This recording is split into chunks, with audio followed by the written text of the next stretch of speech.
നമുക്ക് എബ്രായ ലേഖനത്തിലേക്ക് നമുക്ക് കടക്കുന്നതിന് മുമ്പ് ഒന്ന് പ്രാർത്ഥിച്ചുകൊണ്ട് നമുക്ക് കിടക്കാം. സ്നേഹവാന ദൈവമേ, ഞങ്ങളുടെ സ്വർഗീയ പിതാവേ, അനുഗ്രഹീതമായ ഒരു സമയം കൂടി കർത്താവെ ഞങ്ങൾക്ക് അങ്ങ് നൽകിയതിന് ദൈവത്തെ സ്തുതിക്കുന്നു, മഹത്വപ്പെടുത്തുന്നു. ദൈവമേ, ഞങ്ങൾക്ക് ഞങ്ങളുടെ കർത്താവിനെ എത്രമാത്രം അവിടുന്ന് ഉന്നതനാണ്, അവിടുന്ന് എത്രമാത്രം പരിശുദ്ധനാണ്, അങ്ങയുടെ നാമം എത്രമാത്രം ഉയർത്തപ്പെട്ടിരിക്കുന്നു എന്നുള്ളതിനെക്കുറിച്ച് കർത്താവെ അങ്ങയുടെ വചനത്തിലൂടെ ചിന്തിക്കുവാൻ കർത്താവ് അവിടെ ഞങ്ങൾക്ക് തന്നിരിക്കുന്ന അനുഗ്രഹത്തിനായി സ്തുതിക്കുന്നു. ലോകത്തിൽ ദൈവമേ, അങ്ങ് എത്രമാത്രം സർവശക്തനായ സൃഷ്ടാവായ ദൈവമാണ്. അങ്ങയുടെ ഔന്നത്യം എത്രമാത്രം വലുതാണെന്ന് കർത്താവെ കാണുവാൻ തക്കവണ്ണം അങ്ങയുടെ വചനത്തിൽ അങ്ങയുടെ മഹത്വമേറിയ കാര്യങ്ങൾ വിവരിച്ചിരിക്കുന്ന കൃപയോർത്തുകൊണ്ട് കർത്താവെ സ്തുതിക്കുകയാണ്. അങ്ങയുടെ വചനം വായിക്കുമ്പോൾ ഞങ്ങൾക്കതിലൂടെ കാണുവാൻ, അങ്ങേ വ്യക്തമായി ഞങ്ങൾക്ക് കാണുവാൻ അങ്ങ് ഞങ്ങളെ സഹായിക്കുന്നതിന് ദൈവത്തിന് സ്തോത്രം. ഈ പഠനത്തിൽ കൂടിയിരിക്കണമേ, അനുഗ്രഹിക്കണമേ. കേൾക്കുന്ന എല്ലാ കാതുകളെയും കർത്താവ് സഹായിക്കണമേ. എല്ലാവരുടെയും കണ്ണുകൾ അങ്ങയിലേക്ക് പതിയുവാൻ, എല്ലാവരുടെയും ഹൃദയങ്ങൾ കർത്താവിലേക്ക് തിരിയുവാൻ സഹായിക്കണമേ. യേശു കർത്താവിൻ്റെ വിലയേറിയ നാമത്തിൽ സർവ്വം അർപ്പിക്കുന്നു. കൃപയോടെ കേൾക്കണമേ ഞങ്ങളുടെ സ്വർഗീയ പിതാവേ. ഓക്കെ, നമുക്ക് എബ്രായ ലേഖനത്തിലെ 3-ാം അധ്യായത്തിൽ നമ്മൾ 1-ാം വാക്യത്തിൽ നമ്മൾ ചിന്തിച്ചുകൊണ്ടിരിക്കുകയായിരുന്നു. അവിടെ നമുക്ക് കാണാൻ സാധിക്കുന്നു, അതുകൊണ്ട് വിശുദ്ധ സഹോദരന്മാരെ, സ്വർഗീയ വിളിക്ക് ഓഹരിക്കാരായുള്ളവരെ, നാം സ്വീകരിച്ചു പറയുന്ന അപ്പോസ്തലനും മഹാപുരോഹിതനുമായ യേശുവിനെ ശ്രദ്ധിച്ച് നോക്കുവിൻ എന്നാണ് നമുക്കിവിടെ കാണാൻ സാധിക്കുന്നത്. കാരണം ഇവിടെ മോശയെയും യേശുവിനെയും താരതമ്യം ചെയ്യുന്ന ഒരു താരതമ്യ പഠനമാണ് ഇവിടെ നമുക്ക് കാണിച്ചു തരുന്നത്. മോശയുമായിട്ട് യേശുവിനെ താരതമ്യം ചെയ്യുകയാണ്. കാരണം യഹൂദ ജനത്തെ സംബന്ധിച്ച് മോശ അവർക്ക് എത്രമാത്രം പ്രധാനപ്പെട്ട ഒരു വ്യക്തിയായിരുന്നു എന്നുള്ളത് ചിന്തിക്കേണ്ട കാര്യം തന്നെയാണ്. കാരണം മോശയെപ്പോലെ ഒരു പ്രവാചകൻ ഉണ്ടായിട്ടില്ല. ദൈവം മുഖാമുഖമായി സംസാരിച്ചതും മോശയെ ദൈവം എത്രമാത്രം വ്യക്തമായിട്ട് ദൈവം എടുത്തുപയോഗിച്ചു എന്നുള്ളതും നമ്മൾ പഞ്ചേക ഗ്രന്ഥത്തിൽ വ്യക്തമായിട്ട് കാണാൻ സാധിക്കുകയാണ്. അവനെപ്പോലെ ഒരു പ്രവാചകൻ ഉണ്ടായിട്ടില്ല എന്ന്, ഇനി ഉണ്ടാകുകയുമില്ല എന്നുള്ള അർത്ഥത്തിലാണ് അവിടെ നമുക്ക് വായിക്കാൻ സാധിക്കുന്നത്. അത്രമാത്രം ഉന്നതനാണ് മോശെ. പക്ഷേ ആ മോശയെ എത്രമാത്രം അവർ ഉന്നതമായ സ്ഥാനത്താണ് വെച്ചിരുന്നത് എന്നുള്ളത് ഇസ്രായേൽ ജനങ്ങളുടെ ജീവിതത്തിൽ നമ്മൾ അവരെക്കുറിച്ച് നമ്മൾക്ക് ചിന്തിക്കുമ്പോൾ കാണാൻ സാധിക്കും. അപ്പോൾ ഇത് വ്യക്തമായിട്ട് അറിയാവുന്ന ഒരു വ്യക്തിയാണ് മോശയെയും യേശുവിനെയും താരതമ്യം ചെയ്തുകൊണ്ട് എബ്രായ ക്രിസ്ത്യാനികൾക്ക് ഇത് വ്യക്തമാക്കി കാണിച്ചു കൊടുക്കുന്നത്. കാരണം അവർക്ക് അറിയണം, അവരുടെ മോശ അവർക്ക് എത്രമാത്രം പ്രാധാന്യമുള്ള വ്യക്തിയാണെങ്കിൽ പോലും ആ മോശയേക്കാൾ താഴെയാണ്, അല്ലെങ്കിൽ മോശയുടെ ഔന്നത്യത്തെക്കാളും ഒരു കുറഞ്ഞ അവസ്ഥയിലാണ് യേശുവിനെ കാണുവാൻ അവർക്ക് കഴിഞ്ഞിരുന്നത്. അതുകൊണ്ട് തന്നെ യേശുവിൻ്റെ ഔന്നത്യം ആളുകൾക്ക് കാണേണ്ടത് വളരെ ആവശ്യമാണ്. ഇന്ന് നമ്മെ സംബന്ധിച്ചും വാസ്തവമാണ്. ഇന്ന് നമ്മുടെ ജീവിതത്തിലും ഈ പഠനത്തിലൂടെ യേശുവിനെ നമ്മൾ മനസ്സിലാക്കുമ്പോൾ, യേശുവിനെ അവൻ്റെ വചനത്തിൽ എങ്ങനെയാണോ വിവരിച്ചിരിക്കുന്നത് അതുപോലെ നമ്മൾ വായിക്കുമ്പോഴാണ്, അറിയുമ്പോഴാണ് നമുക്ക് അവനെ ഏത് നിലവാരത്തിൽ കാണുവാൻ, അല്ലെങ്കിൽ എത്ര ഉന്നതനാണ് എന്ന് മനസ്സിലാക്കുമ്പോൾ മാത്രമാണ് അവന് കൊടുക്കേണ്ടതായ തക്കതായ ബഹുമാനവും മഹത്വം യേശുവിന് കൊടുക്കുവാൻ നമുക്ക് സാധിക്കുന്നത്. കഴിഞ്ഞ ക്ലാസ്സുകളിൽ നമ്മൾ കാണുകയുണ്ടായി, യഹൂദന്മാർ പലപ്പോഴും യേശുവിനെ കല്ലെറിയുവാനായിട്ട്, കൊല്ലുവാനായിട്ട് കല്ലുകൾ എടുത്തു എന്നുള്ളത് നമുക്ക് കാണാം. അതുപോലെ നമുക്ക് കാണാം, അവൻ മരണയോഗ്യൻ എന്നുള്ളത് മുദ്രകുത്തിക്കൊണ്ടാണ് അവനെ അത്രമാത്രം ശത്രുത മനോഭാവം അവരുടെ മനസ്സുകളിൽ ഉണ്ടായതായി നമുക്ക് കാണാം. കാരണം യേശുവിന് എന്തെങ്കിലും തെറ്റ് ചെയ്തുകൊണ്ടോ യേശുവിൻ്റെ സ്വഭാവത്തിൽ എന്തെങ്കിലും ദൂഷ്യ സ്വഭാവം ഉള്ളതുകൊണ്ടല്ല അത് ചെയ്തത്, മറിച്ച് ദൈവം അവൻ മനുഷ്യനായിരിക്കെ ദൈവത്തോട് തുലനം ചെയ്തു. താൻ ദൈവമാണെന്ന് അവൻ പറഞ്ഞതുകൊണ്ട് ആണ്, ഇല്ലെങ്കിൽ പിതാവിനോട് താൻ തുല്യനാക്കി, അതുകൊണ്ടാണ് ഞങ്ങൾ നിന്നെ കല്ലെറിയുന്നതെന്ന് അവർ പറയുന്നത് നമ്മൾ കഴിഞ്ഞ ക്ലാസ്സിൽ നമ്മൾ പഠിക്കുകയുണ്ടായി. അതുപോലെ പുരോഹിതൻ, മഹാപുരോഹിതൻ വസ്ത്രം കീറിയതെല്ലാം നമുക്ക് കാണാൻ സാധിക്കുകയാണ്. യേശുവിനെ ന്യായാധിപ സംഘത്തിൻ്റെയൊക്കെ മുമ്പിൽ കൊണ്ടുവരുമ്പോൾ അവൻ്റെ വാക്കുകൾ കേട്ടിട്ട് മഹാപുരോഹിതൻ വസ്ത്രം വരെ വലിച്ചു കീറുന്നത് നമുക്ക് കാണാം. ഇതെല്ലാം യേശുവിൻ്റെ വാക്കുകളിൽ നിന്ന് അവൻ ആരാണ് എന്ന് അവിടെ അവർക്ക് കേൾക്കുവാൻ കഴിഞ്ഞതുകൊണ്ടാണ് ഇതെല്ലാം സംഭവിച്ചത് നമുക്ക് കാണാം. കൂടാതെ നമ്മൾ മനസ്സിലാക്കിയ മറ്റൊരു കാര്യമാണ് പുറപ്പാട് പുസ്തകത്തിൽ പുറപ്പാട് പുസ്തകം 3-ാം അധ്യായത്തിൻ്റെ 14-ാം വാക്യത്തിൽ നമ്മൾ വായിക്കുകയുണ്ടായി. അവിടെ മോശയ്ക്ക് മുൾപ്പടർപ്പിൽ പ്രത്യക്ഷനായ യഹോവ അവിടെ മോശയോട് പറയുന്നത് ഞാനാകുന്നവൻ ഞാൻ എന്ന് പറയുന്ന അതേ വാക്കുകൾ യേശു എടുക്കുന്നത് നമുക്ക് കാണാൻ സാധിക്കും. അപ്പം ഇവിടെയെല്ലാം നമ്മൾ വായിക്കുകയും പഠിക്കുകയും പ്രത്യേകിച്ച് സുവിശേഷ ഭാഗങ്ങളിലെല്ലാം യേശു പറഞ്ഞ വാക്കുകളെല്ലാം നമ്മൾ കേൾക്കുകയും പഠിക്കുകയും ചെയ്യുമ്പോൾ അവിടെയെല്ലാം നമുക്ക് കാണാൻ സാധിക്കുന്ന ഒരു കാര്യം, യേശു ഒരു പുതിയ കാര്യം പറയുന്നൊന്നുമില്ല. യേശു ഒരു പുതിയ കാര്യമൊന്നും അല്ല പറയുന്നത്. നമുക്കതുകൊണ്ട് യേശുവിന് നൽകുന്ന ബഹുമാനം എന്ന് പറഞ്ഞാൽ അത് പിതാവായ ദൈവത്തിന് കൊടുക്കുന്ന അതേ ബഹുമാനം തന്നെയാണ് എന്ന് പല പ്രാവശ്യം നമുക്ക് സുവിശേഷ ഭാഗങ്ങൾ വായിക്കുമ്പോൾ കാണാൻ സാധിക്കും. ഇപ്പോൾ യോഹന്നാന്റെ സുവിശേഷം 5-ാം അധ്യായത്തിൻ്റെ 23-24 വാക്യങ്ങൾ നമ്മൾ വായിക്കുകയാണെങ്കിൽ നമുക്കവിടെ കാണാൻ സാധിക്കും. യോഹന്നാൻ 5-ാം അധ്യായത്തിൻ്റെ 23-24 വാക്യങ്ങൾ അവിടെ വ്യക്തമായിട്ട് നമുക്ക് കാണിച്ചു തരുന്ന ചില പോയിന്റുകൾ നമുക്കിവിടെ വായിക്കാൻ സാധിക്കും. അവിടെ നമുക്കിങ്ങനെ കാണാൻ സാധിക്കുകയാണ്, പുത്രനെ ബഹുമാനിക്കാത്തവൻ അവനെ അയച്ച പിതാവിനെയും ബഹുമാനിക്കുന്നില്ല. അപ്പോൾ പുത്രനെ ബഹുമാനിക്കാത്തവൻ അവനെ അയച്ച പിതാവിനെയും ബഹുമാനിക്കുന്നില്ല. ഏത് നിലവാരത്തിൽ ഏത് തരത്തിൽ ബഹുമാനിക്കണം എന്നുള്ളതിനെക്കുറിച്ച് നമ്മൾ വീണ്ടും താഴേക്ക് നമ്മൾ ചിന്തിക്കും. ഒരു കുറഞ്ഞ ബഹുമാനമാണ്. ഒരു അപ്പന് കൊടുക്കുന്ന ഒരു ബഹുമാനമുണ്ട്, അതേസമയത്ത് മകന് കൊടുക്കുന്ന ഒരു ബഹുമാനമുണ്ട്. അങ്ങനെ ഏത് ബഹുമാനം വേണമെന്നുള്ളതിനെക്കുറിച്ച് നമ്മൾ പഠിക്കുമ്പോൾ മനസ്സിലാകും. എങ്ങനെയുള്ളൊരു ബഹുമാനമാണ് യേശുവിന് കൊടുക്കേണ്ടത്. 24-ാം വാക്യത്തിൽ നമുക്ക് കാണാൻ സാധിക്കും. യോഹന്നാൻ 5:24 നമുക്കിങ്ങനെ കാണാം, ആമേൻ ആമേൻ ഞാൻ നിങ്ങളോട് പറയുന്നു, എൻ്റെ വചനം കേട്ട് എന്നെ അയച്ചവനെ വിശ്വസിക്കുന്നവന് നിത്യജീവനുണ്ട്, അവൻ ന്യായവിധിയിലാകാതെ മരണത്തിൽ നിന്ന് ജീവനിലേക്ക് കടന്നിരിക്കുന്നു. അപ്പം ഈ ഭാഗങ്ങളിലെല്ലാം വ്യക്തമായിട്ട് യേശു പറയുന്ന ചില കാര്യങ്ങളുണ്ട്. പുത്രൻ അവിടെ ആ ഭാഗങ്ങളിലെല്ലാം നമ്മൾ വായിക്കുമ്പോൾ പരിശോധിക്കുമ്പോൾ നമുക്ക് കാണാൻ സാധിക്കും, അവൻ ന്യായം വിധിക്കാനുള്ള അധികാരം ഉള്ളതുകൊണ്ട് പിതാവ് ന്യായം വിധിക്കുന്ന പോലെ തന്നെ പുത്രനും വിധിക്കാനുള്ള അധികാരം കൊടുത്തിരിക്കുന്നത് പോലെ. അപ്പം അതുകൊണ്ട് ഏത് തരത്തിലുള്ള ബഹുമാനം യേശുവിനെ കൊടുക്കേണ്ടതാണ് എന്ന് നമ്മളെ ഇവിടെ ഓർമ്മപ്പെടുത്തുകയാണ് ഇതെല്ലാം ചെയ്യുന്നത്. യേശുവിനെ അവൻ ആരാണെന്ന് അറിയണം എന്നുള്ള കാര്യത്തിൽ യോഹന്നാൻ 8:19 വാക്യം നമ്മൾ വായിക്കുമ്പോൾ നമുക്ക് ഇങ്ങനെ കാണാൻ സാധിക്കും. യേശുവിനെ യോഹന്നാൻ 8:19 വാക്യത്തിൽ നമ്മളിങ്ങനെ വായിക്കാൻ സാധിക്കുകയാണ്. അവർ അവനോട് നിന്റെ പിതാവ് എവിടെ എന്ന് ചോദിച്ചതിന് യേശു നിങ്ങൾ എന്നെ ആകട്ടെ എൻ്റെ പിതാവിനെ ആകട്ടെ അറിയുന്നില്ല, എന്നെ അറിഞ്ഞുവെങ്കിൽ എൻ്റെ പിതാവിനെയും അറിയുമായിരുന്നു എന്ന് ഉത്തരം പറഞ്ഞു. അപ്പം നിങ്ങൾ ആരെ അറിയുന്നില്ല, വാസ്തവത്തിൽ എന്നെ ആകട്ടെ എൻ്റെ പിതാവിനെ ആകട്ടെ നിങ്ങൾ അറിയുന്നില്ല. അപ്പം അറിവില്ലായ്മ കൊണ്ട് ബഹുമാനം കൊടുക്കേണ്ട കാര്യങ്ങളിൽ ബഹുമാനം കൊടുക്കാതെ വരാം. അപ്പം അറിവില്ലായ്മ ഒരു കാരണമാണത്. അപ്പോൾ നമുക്ക് എത്രമാത്രം അറിയേണ്ടത് ആവശ്യമാണ്. ഒരാൾക്ക് കൊടുക്കേണ്ട ബഹുമാനം അത് വ്യക്തമായിട്ട് തന്നെ കൊടുക്കാൻ നമുക്ക് സാധിക്കണമെങ്കിൽ നമ്മൾ അറിയേണ്ടത് വളരെ ആവശ്യമാണ്. യോഹന്നാൻ 14:1 പറയുന്നുണ്ട്, എന്നിൽ വിശ്വസിപ്പിൻ യേശു പറയുന്നുണ്ട്. അപ്പം യേശു പറയുന്ന കാര്യങ്ങളിൽ വ്യക്തമായിട്ട് യേശു സംസാരിക്കുന്ന വിഷയങ്ങൾ നമ്മൾ അവനെ വിശ്വസിക്കേണ്ട വിധത്തിൽ വിശ്വസിക്കാൻ ആവശ്യപ്പെടുകയാണ്.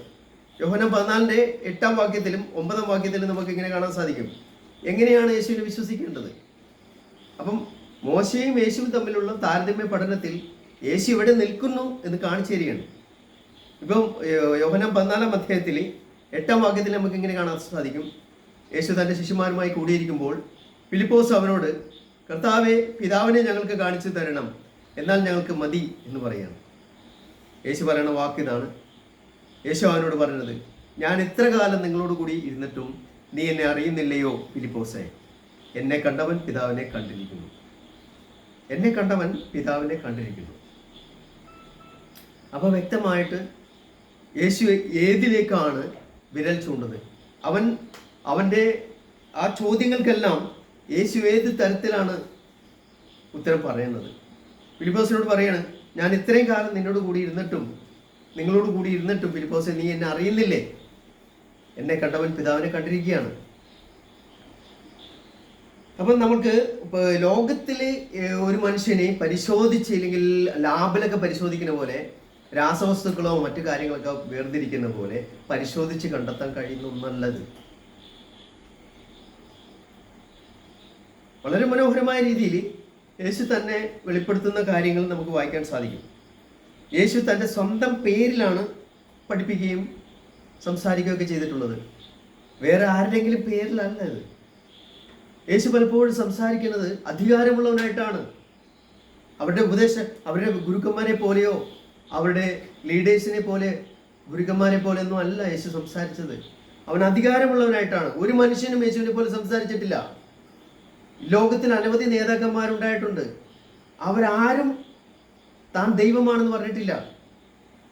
യേശു മാത്രം പറഞ്ഞിട്ടുള്ള ഒരു കാര്യമാണ്, ഞാൻ പിതാവിനോട് തുല്യനാണ്, ഇല്ലെങ്കിൽ ഞാനും പിതാവും ഒന്നാണ്, ഞാൻ ദൈവമാണ്, ഇല്ലെങ്കിൽ ഞാനാകുന്നവൻ ഞാനാകുന്നു എന്നൊക്കെ പറയണ അതേ സെയിം അർത്ഥത്തിൽ സംസാരിച്ചിട്ടുള്ള ഒരേ ഒരു വ്യക്തി യേശു മാത്രമാണ്. വേറെ ആരും സംസാരിച്ചിട്ടില്ല ലോകത്തിൽ. അപ്പം യേശു സംസാരിച്ച് തൻ്റെ സ്വന്തം പേരിലും യേശുവിന് വ്യക്തമായിട്ട് അറിയാം തൻ്റെ ക്യാരക്ടർ, യേശുവിൻ്റെ വ്യക്തിത്വം അത് വ്യക്തമായിട്ട് കാണിച്ചുകൊണ്ടാണ് യേശു സംസാരിക്കുന്നത്. അവൻ സ്വന്തം പേരിലും സ്വന്തം അധികാരത്തിലുമാണ് യേശു സംസാരിക്കുകയും പഠിപ്പിക്കുകയും ചെയ്തിട്ടുള്ളത്. മത്തായി സുവിശേഷം 5-ാം അധ്യായത്തിന്റെ 20-ാം വാക്യത്തിൽ നമ്മൾ വായിക്കുമ്പോൾ 5-ാം അധ്യായത്തിൽ അനവധി കാര്യങ്ങൾ യേശു സംസാരിക്കുകയാണ് തൻ്റെ ഗ്രീക്ക് പ്രഭാഷണ സമയത്ത്. അവിടെ മത്തായി 5-ാം അധ്യായത്തിൽ നമ്മൾ വായിക്കുമ്പോൾ പല കാര്യങ്ങളും യേശു സംസാരിക്കുന്നത് ദൈവം നൽകിയ, മോശയിലൂടെ ദൈവം പണ്ട് നൽകിയ ദൈവത്തിൻ്റെ ന്യായപ്രമാണത്തിൽ നിന്ന് കാര്യങ്ങൾ സംസാരിച്ചുകൊണ്ട് യേശു പറയാണ്, ന്യായപ്രമാണത്തിൽ ഇന്ന രീതിയിലാണ് പറഞ്ഞിരിക്കുന്നത് പലതും, പക്ഷേ എന്നാൽ ഞാനോ നിങ്ങളോട് പറയുന്നത്, ഇനി മുതൽ ഞാൻ നിങ്ങളോട് പറയുന്നത് ഇങ്ങനെയാണ്.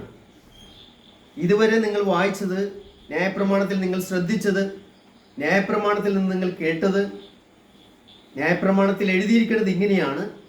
എന്നാൽ ഇനി മുതൽ ഞാനോ നിങ്ങളോട് സംസാരിക്കുന്നത് ഇതാണ്, ഞാനോ നിങ്ങളോട് പറയുന്നത് ഇന്ന രീതിയിലാണ്. അങ്ങനെ അനവധി കാര്യങ്ങൾ യേശു തൻ്റെ സ്വന്തം പേരിലും തൻ്റെ സ്വന്തം അഡ്രസ്സിൽ, അതായത് തൻ്റെ സ്വന്തം വ്യക്തിത്വത്തിൽ നിന്നുകൊണ്ട് തൻ്റെ സ്വന്തം പേരിൽ പഠിപ്പിക്കുകയും സംസാരിക്കുകയും ചെയ്യുന്നത് നമുക്ക് അനവധി കാര്യങ്ങളിലൂടെ നമുക്ക് കാണാൻ സാധിക്കുകയാണ്. ഉദാഹരണത്തിന് 5-ന്റെ 20-ാം വാക്യത്തിൽ നമ്മൾ വായിക്കുമ്പോൾ നമുക്കിങ്ങനെ കാണാൻ സാധിക്കും, നിങ്ങളുടെ നീതി ശാസ്ത്രിമാരുടെയും പരീശന്മാരുടെയും നീതിയെ കവിയുന്നില്ലെങ്കിൽ നിങ്ങൾ സ്വർഗരാജ്യത്തിൽ കടക്കുകയില്ല എന്ന് ഞാൻ നിങ്ങളോട് പറയുന്നു. ഇതാ ഏതെങ്കിലും ഒരു മനുഷ്യന് ഇത് പറയാൻ പറ്റുമോ? നിങ്ങളുടെ നീതി ശാസ്ത്രിമാരുടെയും പരീശന്മാരുടെയും നീതിയെ കവിയുന്നില്ലെങ്കിൽ നിങ്ങൾ സ്വർഗരാജ്യത്തിൽ കടക്കുകയില്ല എന്ന് ഏതെങ്കിലും ഒരു വ്യക്തിക്ക് തൻ്റെ സ്വന്തം പേരിൽ പറയാൻ പറ്റുമോ? അത് പഠിപ്പിക്കാൻ അധികാരമുള്ള യേശു മാത്രമാണ്. അത് ഞാൻ നിങ്ങളോട് പറയുന്നു എന്നാണ് പറയണത്. ഞാൻ പറയുന്നു നിങ്ങൾക്ക് സ്വർഗരാജ്യത്തിൽ കടപ്പാൻ കഴിയില്ല എന്ന് ഞാൻ പറയുന്നു. ദൈവം പറയുന്നു എന്നോ ന്യായപ്രമാണത്തിൽ ഇങ്ങനെ പറഞ്ഞിട്ടുണ്ടോ എന്നല്ല പറയണത്, ഞാൻ പറയുന്നു. വീണ്ടും കാണാൻ സാധിക്കും 22-ാം വാക്യത്തിൽ നമുക്ക് ഇങ്ങനെ വായിക്കാൻ സാധിക്കും, ഞാനോ നിങ്ങളോട് പറയുന്നത്. കണ്ടോ, ഞാനോ നിങ്ങളോട് പറയുന്നത്. അതായത് 21-ാം വാക്യം മുതൽ നമ്മൾ വായിക്കുമ്പോൾ കാണാം, കൊല ചെയ്യരുതെന്നും ആരെങ്കിലും കൊല ചെയ്താൽ ന്യായവിധിക്ക് യോഗ്യനാകുമെന്നും പൂർവന്മാരോട് അരുളി ചെയ്തത് നിങ്ങൾ കേട്ടിട്ടുണ്ടല്ലോ, ഞാനോ നിങ്ങളോട് പറയുന്നത്. അപ്പം നിങ്ങൾ ഇതുവരെ കേട്ടേക്കണ ഇങ്ങനെയാണ്, പക്ഷെ ഞാൻ നിങ്ങളോട് പറയുന്നത് ഇനി മുതൽ ഇങ്ങനെയായിരിക്കും. ഞാനോ നിങ്ങളോട് പറയുന്നത് സഹോദരനോട് കോപിക്കുന്നവനെല്ലാം ന്യായവിധിക്ക് യോഗ്യനാകും. സഹോദരനോട് നിസാര എന്ന് പറഞ്ഞാലോ ന്യായാധിപ സഭയുടെ മുമ്പിൽ നിൽക്കേണ്ടി വരും. ഞാനോ നിങ്ങളോട് പറയാം, ഞാൻ നിങ്ങളോട് പറയുന്നത് ഇതാണ്. ഇനി നടപ്പിലാകാൻ പോണ കാര്യം ഇങ്ങനെയാണ്. ഇന്ന് മുതൽ നടപ്പിലാകാൻ പോണ കാര്യം ഇതായിരിക്കും. ഇത് പറയാൻ ആർക്കാ അധികാരമുള്ളത്? ദൈവത്തിനല്ലാതെ വേറെ ആർക്കാ അധികാരമുള്ളത്? യേശു ഒരു സാധാരണ ദൈവത്തെക്കാളും ദൈവത്തിൽ നിന്നും താഴ്ന്ന ഒരു വ്യക്തിയാണെങ്കിൽ, ദൈവത്തെക്കാളും കുറഞ്ഞ ഒരു സ്ഥാനമാണ് യേശുവിനുള്ളതെങ്കിൽ യേശുവിന് എങ്ങനെ ഇത് അധികാരത്തോടുകൂടി പഠിപ്പിക്കാനും പറയാൻ പറ്റും? അതുകൊണ്ട് അതിലൂടെ നമുക്ക് വ്യക്തമായിട്ട് തിരിച്ചറിയണം അവൻ ആരാണ്. അതുകൊണ്ടാണ് എബ്രായ ലേഖനത്തിൽ പറയുന്നത് മോശയും യേശുവും തമ്മിൽ താരതമ്യം ചെയ്യാണ് ഇവിടെ. മത്തായി 5:26 വാക്യത്തിൽ നമുക്ക് കാണാൻ സാധിക്കും. മത്തായി 5:26 നമുക്ക് ഇങ്ങനെ കാണാൻ സാധിക്കുകയാണ്. അത് 25 തൊട്ട് നമ്മൾ വായിക്കാം. നിന്റെ പ്രതിയോഗിയോടുകൂടി വഴിയിൽ ഉള്ളപ്പോൾ തന്നെ വേഗത്തിൽ അവനോട് ഇണങ്ങിക്കൊള്ളുക. അല്ലാതിരുന്നാൽ പ്രതിയോഗി നിന്നെ ന്യായാധിപൻ സേവകനും ഏൽപ്പിച്ചിട്ട് നീ തടവിൽ ആയി പോകും. ഒടുവിലത്തെ കാശ് പോലും കൊടുത്തു തിരിവോളം നീ അവിടെ നിന്ന് പുറത്തു വരികയില്ല എന്ന് ഞാൻ സത്യമായി നിന്നോട് പറയുന്നു. അപ്പം ഞാൻ സത്യമായി നിന്നോട് പറയും. അപ്പം ഞാൻ എന്ന് പറയുന്ന ഒരു കാര്യം ഇത് വേറെ ആർക്കും പറയാൻ പറ്റില്ല. മോശയ്ക്ക് പറയാൻ പറ്റും, ഏതെങ്കിലും പ്രവാചകന് പറയാൻ പറ്റും. ഞാൻ നിങ്ങളോട് പറയുന്നത് ഇങ്ങനെയാണ്. ആരെങ്കിലും അങ്ങനെ പറയാൻ പറ്റുമോ? ഇല്ല. അവരെല്ലാം പറഞ്ഞത് യഹോവ ഇപ്രകാരം അല്ല ചെയ്യുന്നു, യഹോവ ഇപ്രകാരം, കർത്താവ് ഇങ്ങനെ പറയുന്നു, ഇങ്ങനെയൊക്കെയാണ് അവർ പറയണത്. പക്ഷെ യേശു അങ്ങനെയല്ല പറയണത്. യേശു തൻ്റെ സ്വന്തം പേരിലും ആണ് പഠിപ്പിക്കുകയും ഉപദേശിക്കുകയും ചെയ്തത്. 28 വാക്യത്തിൽ നമുക്ക് ഇങ്ങനെ കാണാൻ സാധിക്കും. മത്തായി 5:28 ഞാനോ നിങ്ങളോട് പറയുന്നത് സ്ത്രീയെ മോഹിക്കേണ്ടതിന് അവളെ നോക്കുന്നവനെല്ലാം ഹൃദയം കൊണ്ട് അവളോട് വ്യഭിചാരം ചെയ്തു. ഞാനോ നിങ്ങളോട് പറയുന്നത് ഇനി മുതൽ ഇങ്ങനെയായിരിക്കും. പഴയ നിയമത്തിൽ രേഖപ്പെടുത്തിയിരിക്കുന്ന ന്യായപ്രമാണ പുസ്തകത്തിൽ ഇങ്ങനെയാണ് പറഞ്ഞിരിക്കുന്നത്. പക്ഷേ ഇന്നു മുതൽ ഞാൻ പറയണത് ഇങ്ങനെയായിരിക്കും. ന്യായപ്രമാണത്തിൽ പറയണത് വ്യഭിചാരം ചെയ്യരുത് എന്ന് അരുളി ചെയ്തത് നിങ്ങൾ കേട്ടിട്ടുണ്ടല്ലോ, അങ്ങനെ പറഞ്ഞിട്ടുള്ളൂ. പക്ഷേ ഞാനോ നിങ്ങളോട് പറയുന്നത് ഇങ്ങനെയായിരിക്കും ഇനി. അപ്പം 32 വാക്യത്തിൽ നമുക്ക് കാണാം, ഞാനോ നിങ്ങളോട് പറയുന്നത് പരസംഗ ഹേതുവായിട്ടല്ലാതെ ഭാര്യ ഉപേക്ഷിക്കുന്നവനെല്ലാം അവളെ കൊണ്ട് വ്യഭിചാരം ചെയ്യിക്കുന്നു. ഞാൻ പറയണം, എൻ്റെ അധികാരമാണിത്. ദൈവത്തിൻ്റെ, അതായത് മനുഷ്യൻ പാലിക്കേണ്ട നിയമം നൽകുവാൻ ദൈവത്തിന് മാത്രമേ കഴിയൂ. ദൈവം നൽകിയ നിയമമാണ്, ദൈവം നൽകിയിട്ടുള്ള അവൻ്റെ വചനം, ആ നിയമം വ്യക്തമായിട്ട് നമുക്ക് കാണാൻ സാധിക്കും. യേശുവിന് എത്രമാത്രം ആ കാര്യം പറയുന്നതിൽ തനിക്ക് അധികാരമുണ്ട്, അവൻ എത്രമാത്രം അധികാരമുള്ളവനാണെന്ന് കാണിച്ചിരുന്ന ചില ഭാഗങ്ങളാണ് പ്രിയപ്പെട്ടവരെ നമ്മൾ ഈ വായിക്കുന്നത്. 34 വാക്യത്തിലും കാണാൻ സാധിക്കും, ഞാനോ നിങ്ങളോട് പറയുന്നത് അശേഷം സത്യം ചെയ്യരുത്. അപ്പം അനവധി ഭാഗങ്ങളാണ് നമ്മൾ ഇതിലൂടെ എല്ലാം കാണാൻ സാധിക്കുന്നത്. 5:39 കാണാം, 5:44 കാണാം. ഇതെല്ലാം യേശു പറയുമ്പോഴെല്ലാം ഈ കാര്യങ്ങളെല്ലാം വ്യക്തമായിട്ടാണ് യേശു പറയുന്നത്. യേശുവിൻ്റെ അധികാരം, അവൻ പറഞ്ഞ വാക്കുകൾ ഇനി നമ്മൾ ചിന്തിക്കുകയാണെങ്കിൽ യേശു ഇങ്ങനെ പറഞ്ഞിട്ടുള്ളൂ. ഞാനോ നിങ്ങളോട് പറയുന്നത് ഇങ്ങനെയാണ്, ഞാൻ നിങ്ങളോട് പറയുന്നത് ഇങ്ങനെയാണ്, ഇങ്ങനെയായിരിക്കും ഇനി മുതൽ നടക്കാൻ പോകുന്നത്. ഇങ്ങനെയൊക്കെ പറയുമ്പോൾ യേശുവിനെ തൻ്റെ വാക്കുകൾ ഒരിക്കലും തിരുത്തേണ്ടി വന്നിട്ടില്ല. പരസ്പര വിരുദ്ധമായിട്ട് യേശു സംസാരിക്കുവാൻ ഇടവന്നിട്ടില്ല. യേശു അങ്ങനെ ഒരിക്കലും പരസ്പര വിരുദ്ധമായിട്ട് സംസാരിച്ചിട്ടില്ല. യേശുവിൻ്റെ വാക്കുകൾക്ക് ഖേദം പ്രകടിപ്പിക്കേണ്ടി വന്നിട്ടില്ല. അയ്യോ എന്നോട് ക്ഷമിക്കണം, ഞാൻ അന്ന് പറഞ്ഞപ്പോൾ ഇങ്ങനെയാണ് പറഞ്ഞത്, അതുകൊണ്ട് നിങ്ങളെല്ലാവരും എന്നോട് പൊറുക്കണം എന്ന് പറയുന്ന രീതിയിൽ ഖേദം പ്രകടിപ്പിക്കേണ്ട ആവശ്യം യേശുവിൻ്റെ ജീവിതത്തിൽ ഉണ്ടായിട്ടില്ല. അവൻ അങ്ങനെ ഒന്നും ഒരിക്കലും, അവൻ സംസാരിച്ചതെല്ലാം ക്ലിയറായിട്ടാണ്, വ്യക്തതയോടുകൂടിയാണ് അവൻ സംസാരിച്ചത്. എന്തെങ്കിലും തിരുത്തേണ്ടി യേശുവിന് വന്നിട്ടില്ല. യേശു രണ്ടർത്ഥത്തിൽ ഒരു കാര്യം പറഞ്ഞിട്ടില്ല, അതായത് ദ്വയാർത്ഥത്തിൽ യേശു പറഞ്ഞിട്ടില്ല. യോഹന്നാൻ 3:14 നമ്മൾ വായിക്കുമ്പോൾ നമുക്ക് കാണാൻ സാധിക്കും, മരുഭൂമിയിൽ മോശ സർപ്പത്തെ ഉയർത്തിയതുപോലെ മനുഷ്യപുത്രനെയും ഉയർത്തേണ്ടതാണ്. അത് പറയുന്നതിൽ നമുക്ക് ദ്വയാർത്ഥമൊന്നുമില്ല. അവിടെ രണ്ടർത്ഥം വരുന്നില്ല, നമുക്ക് ക്ലിയറാണ്. അന്നും പാമ്പ് കടിയേറ്റപ്പോൾ മോശയോട് ദൈവം പറഞ്ഞു, ഒരു താമര സർപ്പത്തെ ഉണ്ടാക്കി കൊടിമരത്തിൽ തൂക്കാൻ പറഞ്ഞു. ആരെങ്കിലും പാമ്പ് കടിയേറ്റിട്ടുണ്ടെങ്കിൽ അതിലേക്ക് നോക്കിയാൽ അതിൽ നിന്ന് രക്ഷ പ്രാപിക്കാം. അതുപോലെ തന്നെയാണ് യേശു പറയണത്. മരുഭൂമിയിൽ മോശയെ സർപ്പത്തെ ഉയർത്തിയതുപോലെ തന്നെ മനുഷ്യപുത്രനെയും ഉയർത്തേണ്ടതാണ്. എന്തിനാ മനുഷ്യപുത്രൻ ഉയർത്തപ്പെടേണ്ടത്? ആത്മീയമായ മനുഷ്യൻ, പഴയ പാമ്പായ മഹാസർപ്പം, പിശാചും സാത്താനുമായ പഴയ പാമ്പ് മഹാസർപ്പത്തിന്റെ ദംശനമേറ്റ്, അല്ലെങ്കിൽ പാപം ചെയ്ത് ദൈവത്തിന്റെ തേജസ് നഷ്ടപ്പെട്ട് ആത്മീയമായി മരിച്ചുകൊണ്ടിരിക്കുന്ന, ആത്മീയമായി നിത്യനാശത്തിലേക്ക്, ശിക്ഷാവിധിയിലേക്ക്, നിത്യനരകത്തിലേക്ക് പോയിക്കൊണ്ടിരിക്കുന്ന പാപികളായ മനുഷ്യന്റെ ജീവിതത്തിൽ അവർക്ക് ആ ആത്മീയ മരണത്തിൽ നിന്ന് രക്ഷ നേടുവാൻ ആരിലേക്ക് നോക്കണമെന്ന് യേശു വ്യക്തമായിട്ട് പഠിപ്പിക്കുകയാണ്. മരുഭൂമിയിൽ സർപ്പത്തെ മോശ ഉയർത്തിയതുപോലെ മനുഷ്യപുത്രനെ ഉയർത്തപ്പെടേണ്ടതാണ്. അവനെ കൈക്കൂട്ട, അവന്റെ നാമത്തിൽ വിശ്വസിക്കുന്നവർക്ക് നിത്യജീവൻ പ്രാപിക്കാൻ. അതുകൊണ്ടാണ് നമുക്ക് വ്യക്തമായിട്ട് കാണാൻ സാധിക്കുന്നത് ബൈബിളിലെ ആ വളരെ സുവർണമായിട്ടുള്ള വാക്യം, തൻ്റെ ഏകജാതനായ പുത്രനിൽ വിശ്വസിക്കുന്ന ഏവനും നശിച്ചു പോകാതെ നിത്യജീവൻ പ്രാപിക്കേണ്ടതിന് ദൈവം അവനെ നൽകുവാൻ തക്കവണ്ണം ലോകത്തെ സ്നേഹിച്ചു എന്ന് പറയുന്നത്. ദൈവം തൻ്റെ പുത്രനെ ലോകത്തിലേക്ക് അയച്ചത് ലോകത്തെ ന്യായവിധിക്കാനല്ല, അവൻ വഴി ലോകം രക്ഷ പ്രാപിപ്പാൻ, ജീവൻ പ്രാപിപ്പാൻ. ആത്മീയമായി മരിച്ച മനുഷ്യനെ ജീവൻ പ്രാപിപ്പാനുള്ള ഏക വഴി ദൈവം ഉയർത്തിയിരിക്കുന്ന യേശുവിനെ നോക്കുക എന്നുള്ളതാണ്. അതാണ് റോമാലേഖനത്തിന് 3-ാം അധ്യായത്തിൽ നമുക്ക് വായിക്കാൻ സാധിക്കുന്നത്. തൻ്റെ പുത്രനെ ദൈവം എന്ത് ചെയ്തു? പരസ്യമായി നിർത്തിയിരിക്കുകയാണ്. അവനിൽ വിശ്വസിക്കുന്ന ഒരുവനെ നശിച്ചു പോകാതിരിക്കാൻ ദൈവം അവനെ പരസ്യമായി നിർത്തിയിരിക്കുകയാണ്. അന്ന് മരുഭൂമിയിൽ മോശയെ സർപ്പത്തെ ഉയർത്തിയതുപോലെ. അപ്പൊ അതുകൊണ്ട് പ്രിയപ്പെട്ടവരെ, നമുക്ക് വ്യക്തമായിട്ട് യേശു സംസാരിക്കുന്ന കാര്യങ്ങളെല്ലാം ക്ലിയറാണ്. ദ്വയാർത്ഥം ഒരിക്കലും ഇല്ല അവിടെ. കൂടാതെ യേശു പറയാണ്, ആകാശവും ഭൂമിയും ഒഴിഞ്ഞു പോകും, എൻ്റെ വചനങ്ങളോ ഒരു നാളും ഒഴിഞ്ഞു പോകില്ല.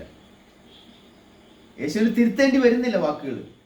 യേശുവിന് പരസ്പര വിരുദ്ധമായ എന്തെങ്കിലും കാര്യം സംസാരിച്ചിട്ട് അതിനെ പരിഹരിക്കേണ്ടി വന്നിട്ടില്ല, മോഡിഫൈ ചെയ്യേണ്ടി വന്നിട്ടില്ല യേശുവിൻ്റെ വാക്കുകൾക്കൊന്നിനും. അവൻ്റെ വാക്കുകൾക്ക് ഒരു വള്ളിയോ പുള്ളിയോ വ്യത്യാസം വരില്ല എന്നാണ് പറയുന്നത്. ഒരു നാളും വള്ളിക്കോ പുള്ളിക്കോ മാറ്റം വരില്ല. ഒരു നാളും ഞാൻ സംസാരിച്ച വാക്കുകൾക്ക്, ഞാൻ സംസാരിച്ച വചനം തന്നെ ഒടുക്കത്തെ നാളിൽ ന്യായം വിധിക്കും. അത്രമാത്രം സ്പഷ്ടമാണ്. യോഹന്നാൻ 12:48 വാക്യത്തിൽ യേശു പറയുന്നതാണ്.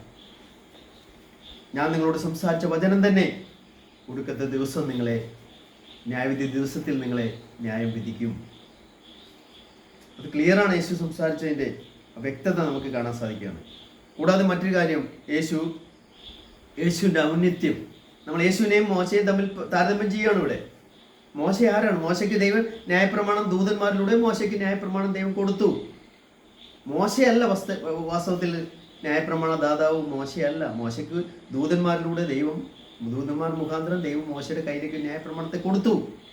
പക്ഷേ പുത്രൻ്റെ അധികാരം അല്ലെങ്കിൽ യേശുവിൻ്റെ ദൈവികത്വത്തിൻ്റെ അധികാരം നമ്മൾ നോക്കുമ്പോൾ, യേശു തന്നെ പഴയ നിയമത്തെ മാറ്റിക്കൊണ്ട് പുതിയ നിയമം പ്രസ്താവിക്കുകയാണ്. താൻ തന്നെ സ്വയമായിട്ട് തൻ്റെ സ്വന്തം അധികാരത്തോടുകൂടി താൻ സംസാരിക്കുവാണ്. പുതിയ നിയമം, പുതിയ ഉടമ്പടി യേശു തൻ്റെ വായിലൂടെ സംസാരിക്കുവാണ്, വ്യക്തതയോടുകൂടി. കൂടാതെ അവൻ എത്രമാത്രം ഉന്നതനാണെന്ന് കാണിക്കുന്ന മറ്റൊരു പോയിന്റാണ്, ദൈവത്തിന് മാത്രം കൊടുക്കേണ്ട ഒരു കാര്യമാണ് ആരാധന എന്നുള്ളത്. പിശാച് പരീക്ഷിക്കപ്പെടാൻ, അല്ലെങ്കിൽ ആ പരീക്ഷിക്കുന്ന സമയത്ത് യേശുവിനെ പരീക്ഷിക്കുമ്പോൾ പറയുന്നതാണ്, ദൈവത്തെ മാത്രം ആരാധിച്ച് അവരെ മാത്രമേ നമസ്കരിക്കാവൂ അല്ലെങ്കിൽ ആരാധിക്കാവൂ എന്ന് എഴുതപ്പെട്ടിരിക്കുന്നു എന്ന് പറയുകയാണ് യേശു. അപ്പോൾ ആരാധന ആർക്കുള്ളതാണെന്ന് അവിടെ യേശു പറയുകയാണ്. ദൈവത്തിന് മാത്രമുള്ളതാണ് ആരാധന. പക്ഷെ നമുക്ക് കാണാൻ സാധിക്കും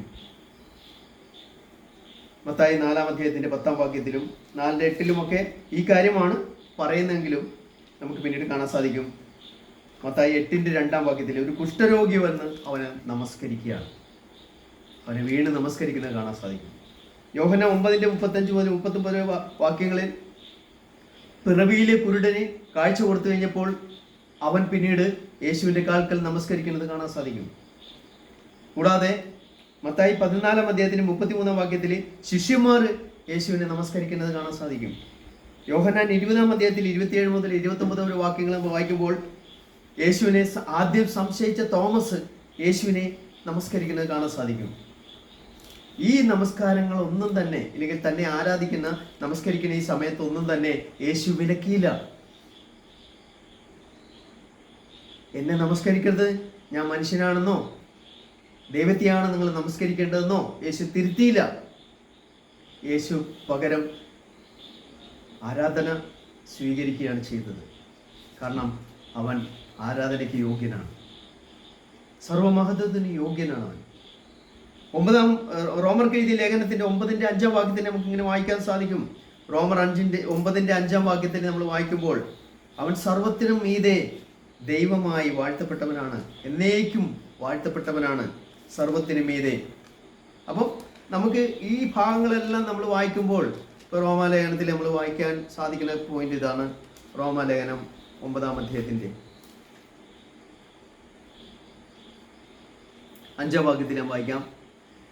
പിതാക്കന്മാരും അവർക്കുള്ളവർ തന്നെ, ജഡപ്രകാരം ക്രിസ്തുവും അവരിൽ നിന്നല്ലോ ഉത്ഭവിച്ചത്. അവൻ ആര്? ക്രിസ്തു സർവത്തിനു മീതെ ദൈവമായി എന്നേക്കും വാഴ്ത്തപ്പെട്ടവൻ. ആമേൻ. അതുകൊണ്ടാണ് അവൻ ആരാധന സ്വീകരിച്ചത്. ഫിലിപ്പി ലേഖനം 2 അധ്യായത്തിന്റെ 6 മുതൽ 11 വരെ വാക്യങ്ങൾ നമ്മൾ വായിക്കുമ്പോൾ എത്ര ക്ലിയർ ആയിട്ടാണ് ഈ വിഷയത്തെക്കുറിച്ച്, യേശുവിൻ്റെ മനുഷ്യാവതാരവുമായിട്ട് ബന്ധപ്പെട്ട് അവൻ്റെ പൂർവഭൂതകമായ അവസ്ഥയെക്കുറിച്ചും അവൻ്റെ മനുഷ്യാവതാരത്തെക്കുറിച്ചും ഒക്കെ എത്ര വ്യക്തതയോടുകൂടിയാണ് അവിടെ ഫിലിപ്പി ലേഖനം 2 അധ്യായത്തിൽ വ്യക്തമായിട്ട് കാണിച്ചു തന്നിരിക്കുന്നത്. അവിടെ നമുക്ക് എത്ര വ്യക്തതയോടുകൂടിയാണ് നമ്മൾ ഫിലിപ്പി ലേഖനത്തിലേക്ക് നമ്മൾ വായിക്കുമ്പോൾ 2 അധ്യായത്തിന്റെ 6 മുതൽ നമുക്കിങ്ങനെ കാണാൻ സാധിക്കും. അവൻ ദൈവരൂപത്തിലിരിക്കെ ദൈവത്തോടുള്ള സമത്വം മുറുകെ പിടിച്ചുകൊള്ളണം എന്ന് വിചാരിക്കാതെ അല്ലെങ്കിൽ മനുഷ്യ സാദൃശ്യത്തിലായി ദാസരൂപമെടുത്ത് മനുഷ്യ സാദൃശ്യത്തിലായി തന്നെത്താൻ ഒഴിച്ച് വേഷത്തിൽ മനുഷ്യനായി വിളങ്ങി തന്നെത്താൻ താഴ്ത്തി ക്രൂശിലെ മരണത്തോളം തന്നെ അനുസരണമുള്ളവനായിട്ടുണ്ട്. അവൻ ദൈവരൂപത്തിലിരിക്കെ, ഇത് ഒരു വേഷപ്രച്ഛന്നനാകണയല്ല അവിടെ വ്യക്തമായിട്ട് കാണാൻ സാധിക്കുന്നത്. അവന്റെ ജീവിതം, യേശു ആരാണ്? അവൻ ദൈവരൂപത്തിൽ ഇരിക്കെ അത് അവന്റെ സ്ഥിരമായ അസ്തിത്വമാണ്, അവന്റെ പൂർവഭൂതകമായ അവസ്ഥയാണത്. യേശു ലോകത്തിലേക്ക് വരുന്നതിനും മനുഷ്യനായി വരുന്നതിന് മുമ്പ് അവൻ എന്തായിരുന്നു എന്ന് കാണിക്കുകയാണ്. യെശയ്യാവ് 6 അധ്യായത്തിലേക്ക് പറയുന്നത് അതാണ്. കർത്താവ് ഉയർന്നും പൊങ്ങിയുമുള്ള സിംഹാസനത്തിൽ ഇരുന്നു. അതേ കർത്താവാണിത്. മോശയ്ക്ക് പ്രത്യക്ഷപ്പെട്ട ദൈവം ഞാൻ ആകുന്നവൻ ഞാൻ ആകുന്നു എന്ന് പറഞ്ഞവനാണ്. ആ കർത്താവാണ് ഇവിടെ വരുന്നത്. അവൻ ദൈവരൂപത്തിലിരിക്കെ ദൈവത്തോടുള്ള സമത്വം മുറുകെ പിടിച്ചുകൊള്ളണമെന്ന് വിചാരിക്കാതെ ദാസരൂപമെടുത്ത് മനുഷ്യ സാദൃശ്യത്തിലായി തന്നെത്താൻ ഒഴിച്ചു വേഷത്തിൽ മനുഷ്യനായി വിളങ്ങി. അവൻ തന്നെത്താൻ ഒഴിച്ചു. ഒരു പാത്രത്തിൽ നിന്ന് അത് ഒഴിച്ചു കഴിയുമ്പോൾ പിന്നെ ആ പാത്രത്തിന് മുഴുവനായി ഒഴിച്ചു എന്ന് പറയുന്ന പോലെ അവൻ 100% ദൈവമായിരുന്നു. അവൻ ഒഴിച്ച് തന്നെ 100% മനുഷ്യനായി ലോകത്തിലേക്ക് വന്നു. അതാണ് കാണിക്കുന്നത്. തന്നെത്താൻ ഒഴിച്ചു വേഷത്തിൽ മനുഷ്യനായി വിളങ്ങി തന്നെത്താൻ താഴ്ത്തി ക്രൂശിലെ മരണത്തോളം തന്നെ അനുസരണമുള്ളവനായി തീർന്നു. അപ്പോൾ ഈ ഭാഗങ്ങളെല്ലാം നമ്മൾ വായിക്കുന്നു. അതുകൊണ്ട് 11 വാക്യത്തിൽ കാണാൻ സാധിക്കും. അങ്ങനെ 10-11 വാക്യങ്ങൾ. അങ്ങനെ യേശുവിന്റെ നാമത്തിങ്കൽ സ്വർലോകരുടെയും ഭൂലോകരുടെയും അധോലോകരുടെയും മുഴങ്കാലൊക്കെയും മടങ്ങുകയും എല്ലാ നാവും യേശുക്രിസ്തു കർത്താവെന്ന പിതാവായ ദൈവത്തിന്റെ മഹത്വത്തിനായി ഏറ്റുപറയുകയും ചെയ്യേണ്ടി വരും. നമുക്ക് എത്രമാത്രം ഉന്നതനായ വ്യക്തിയാണ് നമുക്ക് അവിടെ കാണിച്ചു തരികയാണ്. യെശയ്യാവ് 52 അധ്യായത്തിലും നമ്മൾ വായിക്കുമ്പോൾ യെശയ്യാവ് 52 13 മുതൽ 15 വരെ വാക്യങ്ങൾ നമ്മൾ വായിക്കുമ്പോൾ നമുക്കിങ്ങനെ ശ്രദ്ധിക്കാനായിട്ട് സാധിക്കും.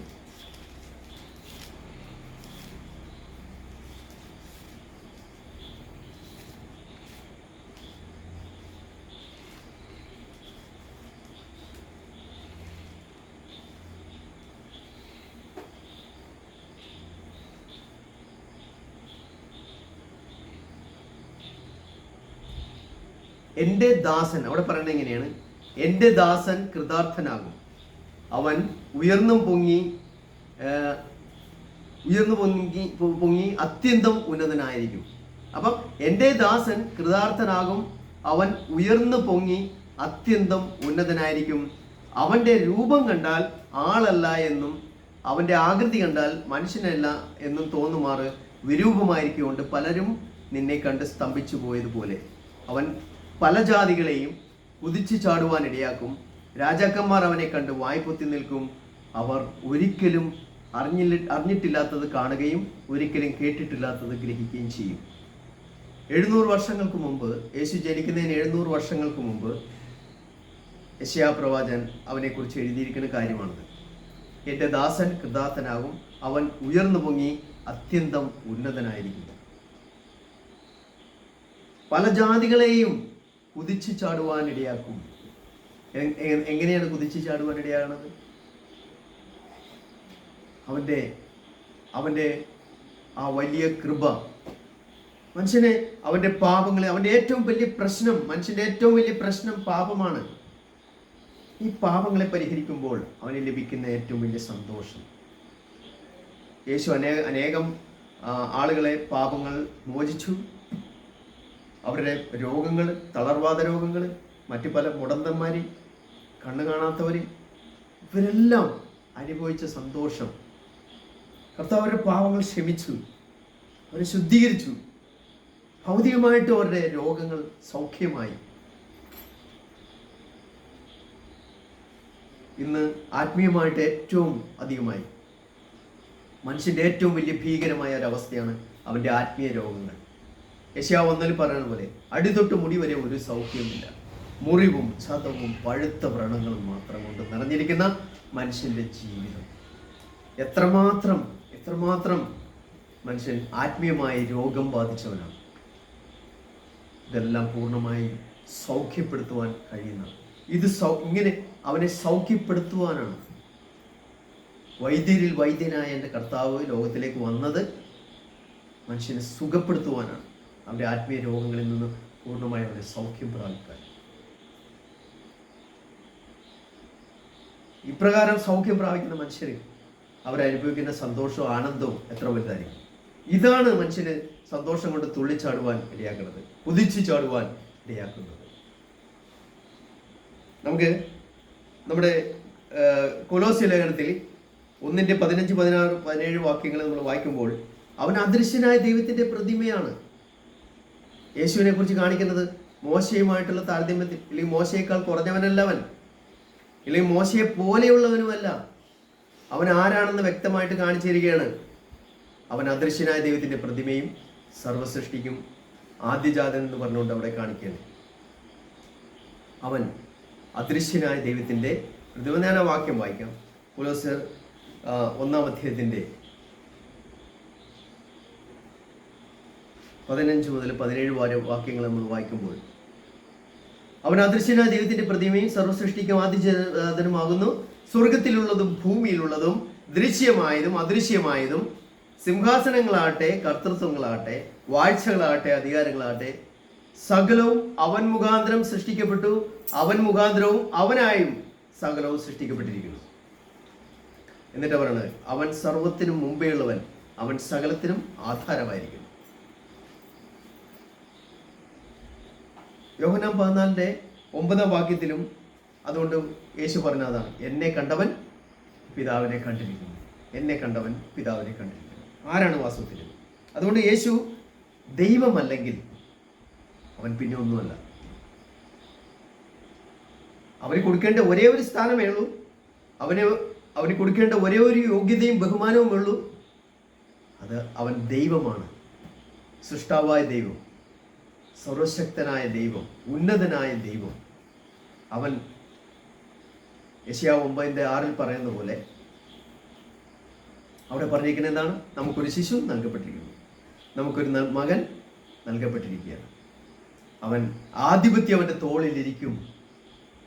അവൻ വീരനാം ദൈവമാണ്, നിത്യപിതാവാണ്, അത്ഭുത മന്ത്രിയാണവൻ. അപ്പം ലഭിച്ചിരിക്കുന്ന ആ അവസ്ഥ വെച്ച് നമ്മൾ നോക്കുമ്പോൾ നമുക്ക് വ്യക്തമായിട്ട് കാണാൻ സാധിക്കുകയാണ്. അല്ലെങ്കിൽ അവൻ ആരാണെന്ന് നമ്മൾ ചിന്തിക്കുമ്പോൾ, വചനം പറയുന്നത് വെച്ച് നമ്മൾ ചിന്തിക്കുമ്പോൾ, യേശു ദൈവമല്ലെങ്കിൽ, യേശുവിൻ്റെ ദൈവം ആ ഉന്നതനായ ദൈവമാണെന്നുള്ള സ്ഥാനം നമ്മൾ കൊടുക്കുന്നില്ലെങ്കിൽ പിന്നെ അവനൊന്നുമല്ല. അതല്ലെങ്കിൽ പിന്നെ അവനൊന്നുമല്ല വേറെ. എന്ന് വെച്ചാൽ അവൻ ദൈവം മാത്രം. എങ്ങനെയുള്ളൊരു ദൈവമാണ്? കൊലോസ്യർ 2:9 കാണാൻ സാധിക്കും, അവനിലല്ലോ ദൈവത്തിന്റെ സർവ്വസമ്പൂർണതയും ദേഹരൂപമായി വസിക്കുന്നത്. അവനിലല്ലോ ദൈവത്തിന്റെ സർവ്വസമ്പൂർണതയും, കുറച്ചല്ല, പകുതിയല്ല, 75% അവനിലല്ലോ ദൈവത്തിന്റെ കംപ്ലീറ്റ്, മുഴുവനും, 100% യേശുവിൽ പിതാവിന്റെ, അല്ലെങ്കിൽ സ്വർഗീയ പിതാവിന്റെ, സ്വർഗീയ ദൈവത്തിന്റെ സർവ്വസമ്പൂർണതയും ദേഹരൂപമായി വസിക്കുന്നത് അവനിലാണ്. തീത്തോസ് 2:12 നമുക്ക് കാണാൻ സാധിക്കും, മഹാദൈവവും നമ്മുടെ രക്ഷിതാവും. ഈ 2 സ്ഥാനപ്പേരുകൾ നമുക്ക് അവിടെ കാണാൻ സാധിക്കും യേശുവിനെ. ഗ്രീക്കില് ആ 2 പേരുകൾ ഒരാളെ കാണിക്കുന്നതായിട്ടാണ് ഗ്രീക്കിൽ കാണിക്കുന്നത്. മഹാദൈവമാണ്, നമ്മുടെ രക്ഷിതാവുമാണ്. മഹാദൈവം അവന്റെ പൂർവ്വഭൂതവുമായ അവസ്ഥ കാണിച്ചിരിക്കാൻ, ലോകത്തിലേക്ക് വന്ന് നമ്മളെ രക്ഷിക്കാൻ. നമ്മുടെ രക്ഷിതാവുമാണ്, മഹാദൈവവുമാണ് അവൻ. യോഹന്നാൻ 1:29-34 വരെ വാക്യങ്ങൾ നമ്മൾ വായിക്കുമ്പോൾ, ഇല്ലെങ്കിൽ 29-ാം വാക്യവും 34-ാം വാക്യവും നമ്മൾ വായിക്കുമ്പോൾ, യോഹന്നാൻ സ്നാപകൻ സാക്ഷ്യപ്പെടുത്തുന്ന ഒരു കാര്യം നമുക്കവിടെ വായിക്കാൻ സാധിക്കും. യോഹന്നാൻ സുവിശേഷത്തിൽ, യോഹന്നാൻ എഴുതിയ സുവിശേഷം അവിടെ 29-ാം വാക്യം മുതൽ നമ്മൾ വായിക്കുമ്പോൾ, പിറ്റന്നാൾ യേശു തൻ്റെ അടുക്കൽ വരുന്നത് അവൻ കണ്ടിട്ട് യോഹന്നാനെ കുറിച്ച് പറയണം, അവൻ ഇതാ ലോകത്തിൻ്റെ പാപം ചുമക്കുന്ന ദൈവത്തിൻ്റെ കുഞ്ഞാട്, എൻ്റെ പിന്നാലെ ഒരു പുരുഷൻ വരുന്നു, അവൻ എനിക്ക് മുമ്പേ ഉണ്ടായിരുന്നതുകൊണ്ട് എനിക്ക് മുമ്പനായി തീർന്നു എന്ന് ഞാൻ പറഞ്ഞവൻ ഇവൻ തന്നെ. ഞാനോ അവനെ അറിഞ്ഞില്ല, എങ്കിലും അവൻ ഇസ്രായേലിന് വെളിപ്പെടേണ്ടതിനെ ഞാൻ വെള്ളത്തിൽ സ്നാനം കഴിപ്പിക്കുവാൻ വന്നിരിക്കുന്നു എന്ന് പറഞ്ഞു. യോഹന്നാൻ പിന്നെയും സാക്ഷ്യം പറഞ്ഞത്, ആത്മാവ് ഒരു പ്രാവ് പോലെ സ്വർഗത്തിൽ നിന്ന് ഇറങ്ങി വരുന്നത് ഞാൻ കണ്ടു, അത് അവൻ്റെ മേൽ വസിച്ചു.